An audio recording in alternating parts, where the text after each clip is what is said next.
Bonjour, donc je pense être venu au bout de mes réflexions sur le harcèlement en réseau. Donc je vais faire mes conclusions. Chapitre 16, conclusion sur le gang stalking. Je vais faire peut-être plusieurs vidéos parce que je sais pas combien de temps ça va prendre pour voilà, mais peut-être un chapitre 16 en plusieurs vidéos. Et ensuite, si j'ai le temps, je ferai un chapitre 17 sur les centrales solaires orbitales, qui sont une aberration écologique, une aberration économique et dont la seule application ne peut être que militaire. Et à mon avis, c'est l'arme ultime, quoi. Voilà. Donc, chapitre 16, conclusion sur le gang stalking. Donc, à mon avis, le gang stalking, le harcèlement en réseau, ça sert à rendre service aux honnêtes gens. Alors, honnêtes gens, je prends le terme honestiores, voilà, les riches, quoi, voilà, ceux qu'on désignait à l'époque romaine sous le nom d'honestiores, quoi, honnêtes gens, quoi, pour les riches et les puissants, quoi, voilà. Enfin, surtout les riches, quoi, mais bon. Enfin, surtout pas les riches, mais les bourgeois, quoi, voilà. Donc, que faire quand un riche a envie d'enfreindre la loi? Parce que le problème avec la démocratie, c'est que tout le monde est censé être jugé selon les mêmes critères, quoi. Voilà, tout le monde est soumis aux mêmes lois, et si on a envie d'enfreindre la loi, même si on est riche, on risque quelque chose. Mais si on se fait prendre, quoi, en tout cas. Et je pense que le harcèlement en réseau sert à rendre des services, aux bourgeois. Voilà. Alors avant la Révolution, les nobles, les aristocrates n'étaient pas jugés avec sous les mêmes juridictions que les autres. Et ils faisaient ce qu'ils voulaient de leurs paysans, quoi, voilà. Et les bourgeois faisaient ce qu'ils voulaient de leurs employés dans les manufactures ou des gens, même à la limite de leurs serviteurs chez eux, quoi, voilà. Vient la Révolution, donc ça complique un peu les choses. Alors quand un riche tue quelqu'un qui appartient à la classe dangereuse, par exemple un ouvrier ou un pauvre paysan, la notion de légitime défense est évidente, quoi. Il faut savoir que les riches se baladaient avec des cannes, et que la canne servait pas à marcher, mais à donner des coups de canne aux gens qui s'écartaient pas de leur passage, quoi. Et par exemple, l'aristocrate, pour se débarrasser du bourgeois gênant, il le défiait en duel. Alors il faut dire que l'aristocrate passait son temps à s'entraîner au combat, et le bourgeois, lui, faisait partie de la garde nationale, c'est-à-dire, il était habitué à tirer sur les pauvres désarmés, quoi, voilà. Donc il avait aucune chance contre un aristocrate, quoi. Donc le duel. Mais après, toujours la notion de légitime défense varie, quoi, avec la démocratie en 1870, quoi, à peu près, quoi, l'arrivée de la Troisième République. C'est toujours légitime défense, ça dépend du statut social, quoi, et voilà. Mais apparaît la notion assez floue en droit. Alors je retrouve de folie passagère. Alors la folie passagère, c'est quand un honnête homme, sous le coup d'une folie passagère, tue quelqu'un d'une classe inférieure, quoi. Alors c'était dans le droit avant la réforme du droit de 1994. Mais on a vu que la folie passagère, d'un point de vue psychiatrique, ça n'existe pas du tout. Et d'un point de vue... on s'est aperçu en 94 que ça n'existait pas, quoi, d'un point de vue psychiatrique. Et que d'un point de vue... d'un point de vue du droit, c'était difficile à légaliser sans l'aval des psychiatres, quoi. Alors je vais prendre un exemple. À Paris, l'an dernier, il y a le conducteur d'un 4x4 qui a écrasé un cycliste sur une piste cyclable. Bon, apparemment, le conducteur du 4x4 était pressé, et le cycliste a pas voulu le laisser passer, il a voulu l'empêcher de passer sur la piste cyclable, quoi. Et le conducteur du 4x4 l'a écrasé, quoi. Bon, il aurait pu y avoir, légitime défense. Un écolo agresse le conducteur d'un 4x4, légitime défense, ça justifie, mais malheureusement, on est à l'heure des smartphones et les vidéos montrent que le mec s'était placé devant le 4x4 pour l'empêcher de passer et n'avait pas du tout une attitude violente. Bon, il aurait pu aussi y avoir, comment ça s'appelle, la folie passagère. Alors la folie passagère, on a un conducteur de 4x4 qui paye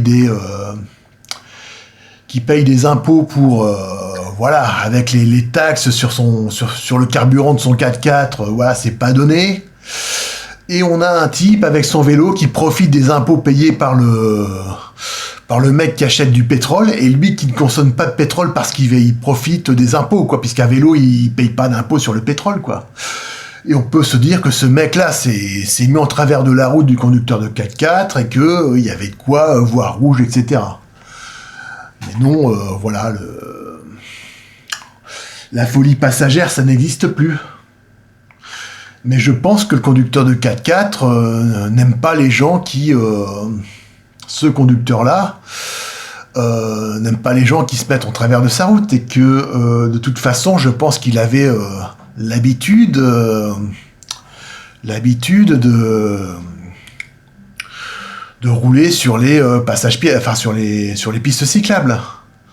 Alors un mec qui roule sur les pistes cyclables, en général, il se prend des contraventions, il devrait avoir une interdiction de permis. Mais lui avait son permis en règle. Ça veut dire que ce mec-là, il y a quelqu'un qui a fait en sorte, qui lui a rendu service en lui faisant sauter ses contraventions, quoi. On rend service aux honnêtes gens, en rendant des petits services, quoi. À charge de revanche, quoi. Enfin, ça, c'est mon avis, quoi. Je suis pas là, j'ai pas trop suivi l'affaire, puisque, en général, c'est dans les passages payants des journaux que c'est mis, donc j'ai pas pu suivre, quoi, voilà, en détail, mais bon, ça c'est comme ça que j'imagine les choses, quoi, voilà. Alors, il y a une trentaine d'années, je sais pas, dans ma ville en tout cas, il y avait certains honnêtes gens qui avaient des autocollants avec eux. C'était un drapeau tricolore, bleu, blanc, rouge, avec à l'intérieur le symbole chrétien du Sacré-Cœur, quoi. Voilà, c'est un symbole, le Sacré-Cœur a été utilisé après 1870 pour vouloir mettre la République, faire une république catholique, quoi. Et donc ces gens-là mettaient comment ça s'appelle, cet autocollant avec le drapeau tricolore et au centre le Sacré-Cœur sur leur pare-choc, et aussi le collaient à l'intérieur de leur comment ça s'appelle, de leur portefeuille. Bon, je sais, ma sœur une copine lui avait donné ça, elle l'avait mis à l'intérieur de son portefeuille. Je lui avais dit, ma sœur, écoute, ça c'est un symbole d'extrême droite, enlève ça, quoi, voilà. Et en fait, ça voulait dire, elle me disait, c'était au cas où on est contrôlé, on montre ça. Mais ma sœur, t'as pas besoin d'être... t'as pas de problème, toi, à la limite, tu conduis jamais, et tu bois pas, donc, et tu roules prudemment, donc, elle venait juste d'avoir son permis, donc, c'est pas la peine que tu te balades avec ça, quoi, voilà, tu t'enfreins pas la loi. Donc, ce petit, comment ça s'appelle, ce petit autocollant, ça voulait dire ne pas contrôler. Parce qu'à l'époque, la police était quand même assez, devait y avoir, assez homogène au niveau du recrutement, quoi. C'est plus le cas maintenant, je pense, mais à l'époque, ça l'était, quoi. Donc, il y avait des gens qui rendaient service, hein, déjà. C'était pas la police, c'était des gens à l'intérieur de la police qui rendaient service, quoi.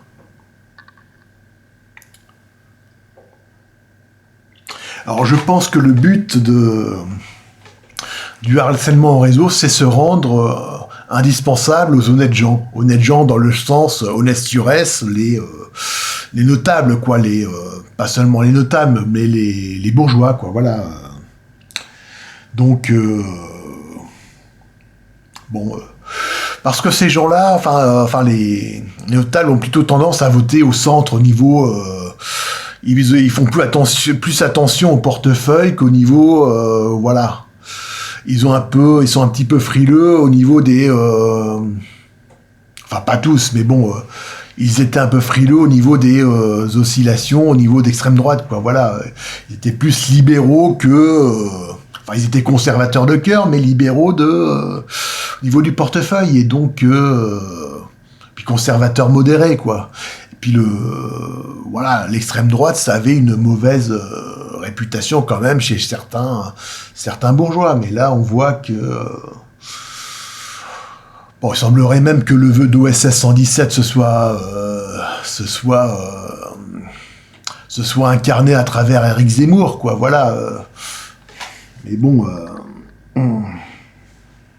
OSS 117 à la fin de OSS 117 à Rio, quoi. Voilà.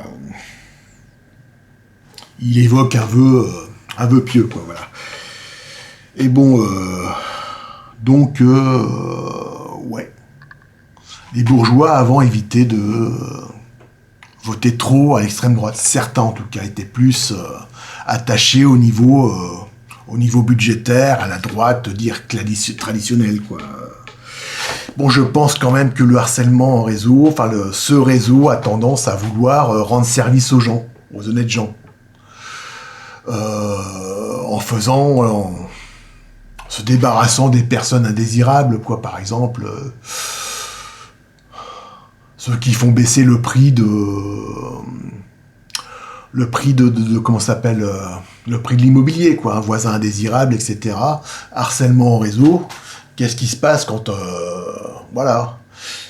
Donc, il doit y avoir un réseau de bénévoles organisé par des bienfaiteurs, voilà. Bien sûr, ils précisent pas que le type harcelé, il y a de fortes chances qu'il se mette à prendre sa voiture et se mette à faire du bowling avec les passants, quoi. Mais bon, un réseau, doit y avoir des complicités dans les mairies, donc dans la police, chez les officiers de l'armée, voire même dans les services secrets. Voilà. Faut bien que ces gens-là s'entraînent quelque part, hein, qu'ils prennent des cibles d'entraînement. Comment ils choisissent leurs cibles, quoi, généralement, voilà. Donc on va faire une deuxième vidéo bientôt. Je parlerai. Allez, ça c'est le chapitre 16.1, la première partie de ma conclusion. Parce que je ferai une conclusion, voilà, franchement, sur le harcèlement électromagnétique. Comment on peut expliquer aux gens le harcèlement électromagnétique, parce que les armes à énergie dirigée, on n'en a pas parlé avant, voilà. Première fois qu'on en a parlé sérieusement, on a parlé de fusils anti-drones qui permettaient de brouiller les drones. C'était pendant l'organisation des JO de 2024. Ça devait être pas plus loin qu'en 2023. Mais avant, quand on parlait de rayons invisibles, voilà, on vous prenait pour un dingue. Donc je ferai une deuxième vidéo de ma conclusion, chapitre 16, partie 2. Après celle-là, si je suis encore vivant, dans quelques jours, quoi, voilà.